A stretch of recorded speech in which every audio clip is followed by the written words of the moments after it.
안녕하세요. 오늘은 제 이야기를 해보려고요. 그래서 그림으로 한번 보여드리려고 합니다.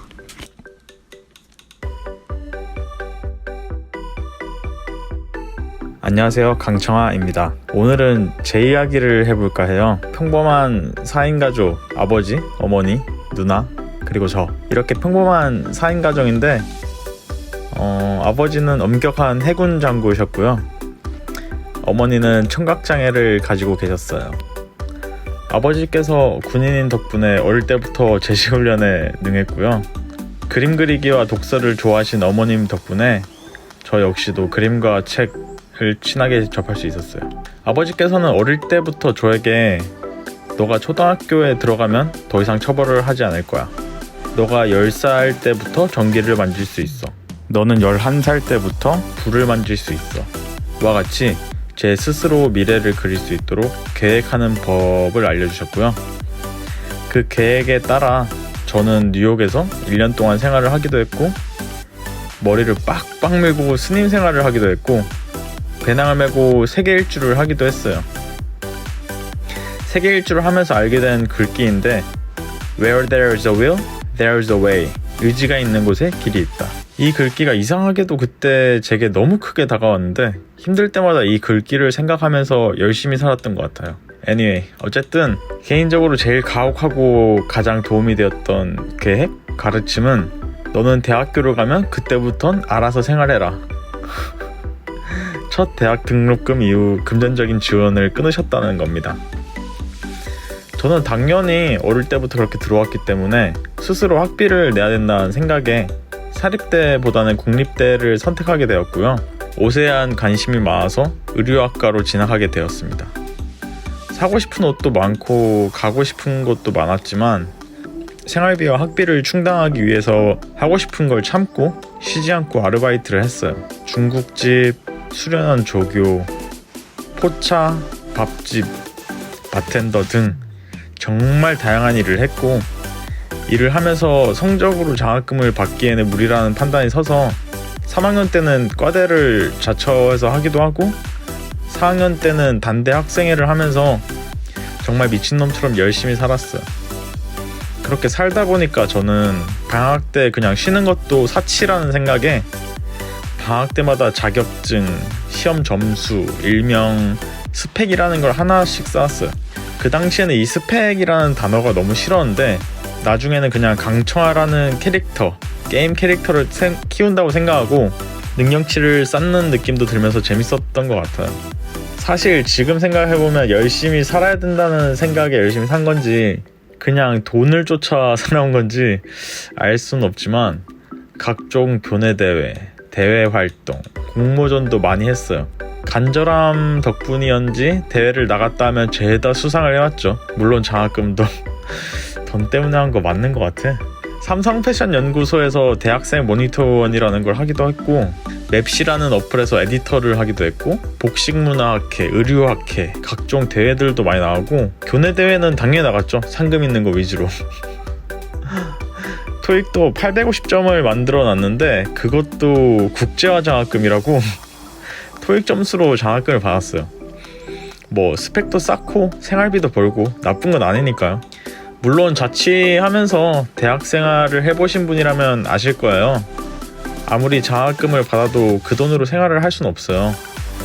뭐 이런 강청아 1, 강청아 2, 강청아 3이 있었고, 강청아 4는 학교 앞 펍에서 바텐더로 오래 일해서 가게 매니저도 하는 중이었어요.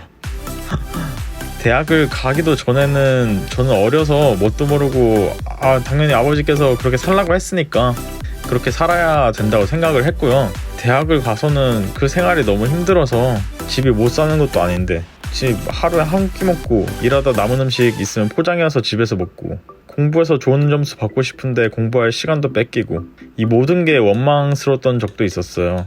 그런데 지금 와서 생각해보면 그때 제가 있었기에 지금의 제가 있겠죠. 힘든 대학 생활을 마치고 여느 남들과 같이 취업의 길로 들어섰어요. 저는 제가 갈 수 있는 한 제일 큰 직장을 가서 직장 생활을 2년 정도 하고 도메스틱 스트릿 브랜드로 가서 2-3년간 디자인을 마저 배운 뒤 총 5년 정도 일을 한 다음에 제 이름을 걸고 브랜드를 차리는 게 목표였어요. 어쨌든 그렇게 첫 직장으로는 저는 푸마 디자인팀 막내로 들어갔습니다. 정말 많은 꿈을 꾸고 많은 일을 배우려고 폐기할 희망을 가지고 입사를 했지만 실제 회사에서 배우는 건 너무나 없었습니다. 그래서 저는 제가 계획해놨던 모든 걸 엎어버리고 모험을 하기로 했습니다. 청년 사업자 대출, 소상공인 창업 대출 뭐 이런 게 있어요. 낮은 이율로 국가에서 보증을 서주고 대출을 도와준 뒤 천천히 갚을 수 있도록 도와주는 제도예요. 대출을 권장해드리진 않기 때문에 자세한 건 따로 질문을 해주시거나 하면은 뭐 자세히 설명을 드릴게요. 어쨌든 저는 나이가 더 들어서 현실에 안주하게 될 것이 두렵기도 했어요. 그래서 한 살이라도 더 어릴 때 창업을 강행하게 되었고 다시 대학생활 때처럼 정말 힘들게 살았습니다. 아니 생각해보면 대학생 때 힘든 거는 힘든 게 아니었어요. 대출받은 돈이기 때문에 자금을 막 쓰면 안 되니까 혼자서 모든 일을 다 했어요. 상품 기획, 디자인, 생산은 물론 촬영도 제가 진행하고 포토샵 보정, 웹 디자인, 상품 등록, CS, 상품 포장해서 배송까지 이 모든 걸 제 혼자서 다 했습니다. 주변에서는 어떻게 이걸 혼자서 다 하냐고 그랬는데 지금 생각해보면 대학생 때 하던 거 그냥 조금 더 많이 했을 뿐이에요. 진짜 바쁜 시기에는 일주일 동안 총 10시간 정도 자기도 했고요. 상대적으로 덜 바쁜 시기에는 막 디자인 외주도 받고 알바도 하고 투잡, 쓰리잡 하고 그랬어요. 장사를 하면서 마케팅이라는 게 굉장히 중요한데 아직도 그렇지만 그 당시에 정말 핫하게 떠오르던 마케팅이 바이럴 마케팅, 인플루언서 마케팅이었어요. 그래서 저는 제 스스로 블로그도 운영해보고 인스타를 열심히 해서 협찬도 받아가면서 운영해보고 정말 별짓 다 한 것 같아요. 그리고 나중에 제 브랜드가 성장했을 때를 대비해서 OIOI 물류팀에서 아르바이트를 하면서 일을 배우기도 했어요. 그때 정말 좋은 분들 많이 만난 것 같아요.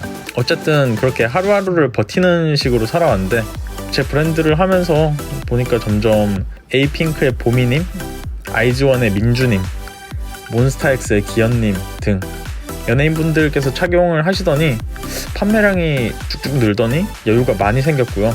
블로그랑 인스타 협찬 이런 것도 안 하다 보니까 왠지 시간이 많이 남는 느낌이더라고요. 그래서 또 가만히 있을 수가 없었던 저는 유튜브를 해보고 싶어서 시작하게 되었고 알바 경력이 워낙 많고 보니까 요리도 나름 잘해서 처음에는 막 요리도 올리고 그랬는데 역시나 패션 쪽으로 저만큼 전문적인 유튜버가 잘 안 계신 것 같더라고요. 뭐 코디라든지 뭐 패션의 트렌드가 흘러가는 추세라든지 그런 것들을 파악하는 데 있어서는 저보다 뛰어나신 분들 계셔도 뭐 저는 옷을 보면 옷이 만드는 과정부터 원단, 패턴, 프린팅이 들어가는 뭐 자수나 나염 종류 이런 것들 정말 폭넓게 설명을 다 해드릴 수 있더라고요. 의류업에서 10년, 20년, 30년 정말 오랫동안 종사해오신 분들에 비하면은 아직 배워야 할 게 산더미 같지만 제 강점은 이 모든 걸 땅이 다 알고 있다는 거예요. 그리고 설명하는 걸 좋아하고 편집 기술도 가지고 있어요. 세컨드 잡으로 유튜브 하기에 정말 최적의 인간이 아닌가 싶어요. 앞서 말씀드린 것처럼 저는 할 줄 아는 게 엄청 많고 하고 싶은 것도 너무 많아요. 그리고 보여드리고 싶은 것도 정말 많답니다. 최근 신발 커스텀을 좀 보여드렸는데 반응이 좋아서 앞으로도 더욱 많은 것들을 보여드리려고 해요. 처음에는 패션 관련해서 다양한 것들을 보여드리고 그러면서 점점 채널이 성장해가면 뭐 그에 맞춰 더 많은 것들을 보여드릴게요. 제가 투잡, 쓰리잡 뛰면서 유튜버가 된 이유가 뭐냐고요? 여러분들과 이렇게 소통하는 게 너무 재밌거든요. 그리고 앞으로 더 다양한 강청아 1, 강청아 2, 강청아 3, 강청아 4까지 모두 보여드리는 게 제 목표입니다. 지금까지 함께 해주신 모든 분들 감사드리고 앞으로도 더 잘 부탁드릴게요. 감사합니다. 청아TV의 청아였습니다. 제가 오늘 정말 별 이야기 다 하네요. 제가 항상 청아TV의 청아였습니다 이렇게 인사를 하잖아요. 이렇게 하는 이유는 저희 아버지가 군인이셔가지고 제가 배웠던 가르침들을 잊지 않으려고 이렇게 항상 경례한다는 이런 느낌으로 인사를 하는 거고요. 그리고 제 영상들 보면은 다 자막이 달려있어요. 뭐 아시는 분 있을지 모르겠는데 자막이 웬만한 영상에 다 달려있는데 그것도 어머니를 위해서, 어머니가 제 영상을 보게 된다면 좀 재밌게 봤으면 해가지고 자막을 다 달고 있었어요. 막 설명 엄청 많고 말 많은 영상들은 자막 다는 데만 3-4시간 걸리는 것 같아요. 다들 효도하시고 그럼 더 좋고 유익한 영상으로 돌아오겠습니다. 감사합니다.